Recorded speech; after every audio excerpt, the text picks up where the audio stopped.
இன்றைக்கி ஒரு சூப்பரான கருவேப்பிலை சாதம் எப்படி ரெடி பண்ணுறேன்னு பார்க்கலாம். அதுக்கு தேவையான பொருட்கள்லாம் எடுத்து வச்சுருக்கேன்.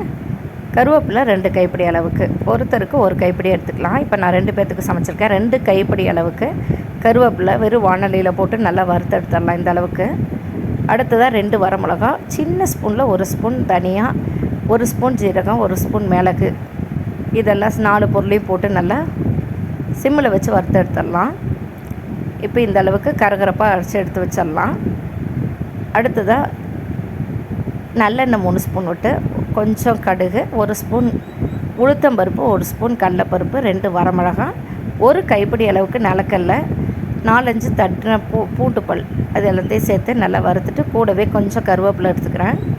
இதெல்லாம் நல்லா வறுத்த பின்னாடி பொடி பண்ண கருவேப்பிலையை இதில் சேர்த்துக்கலாம்.